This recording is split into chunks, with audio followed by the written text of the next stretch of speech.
Blackstone Audiobooks presents Steven Spielberg, a Biography by Joseph Mcbride. This book is read by Edward Lewis. He is arguably the most influential popular artist of the 20th century, and arguably the least understood. Michael Crichton, 1995. Prologue. Cecil B. de Spielberg. Firelights capture Earthlings in film premiering Tuesday. Headline in the Arizona Republic. A searchlight swept the night sky of downtown Phoenix as a limousine pulled up under the theater marquee.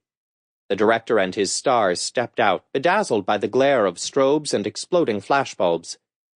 Inside, a packed house awaited the world premiere of a science fiction epic from American Artist Productions. For the next 2 hours and 15 minutes, the audience watched and rapped at the spectacle of mysterious colored lights emerging from the heavens to abduct humans for an extra-terrestrial zoo. At the night's end, the box office take from that screening at the Phoenix Little Theater, at 75 cents a head, was enough to put the movie into profit. The date was March 24, 1964. The movie was Firelight. Its production cost was under $600, and it was the first feature-length film written and directed by a high school junior named Steven Spielberg. The precocious 17-year-old billed himself as Steve in the credits, not Steven, but some of his classmates mockingly called him Spielbug. He may have looked like a nerd and a wimp in those years, as he himself recalled, but he was already making a name for himself in Phoenix with his movie-making. His mother proudly called him Cecil B. de Spielberg.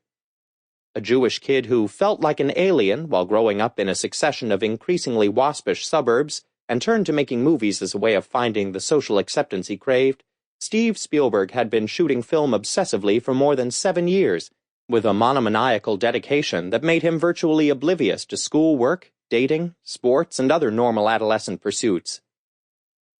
"I was more or less a boy with a passion for a hobby that grew out of control and somewhat consumed me," he said years later. "I discovered something I could do, and people would be interested in it and me. I knew after my third or fourth little 8mm epic that this was going to be a career, not just a hobby." One of Steve's grade school classmates, Steve Suggs, has never forgotten the day in 7th grade when he received a phone call from a mutual friend who told him, "Spielberg's making a movie. Do you want to be in it?" It was a World War II movie called Fighter Squad. Steve Suggs was one of the school jocks, and he was not close to Spielberg. "I had no insights into his level of talent.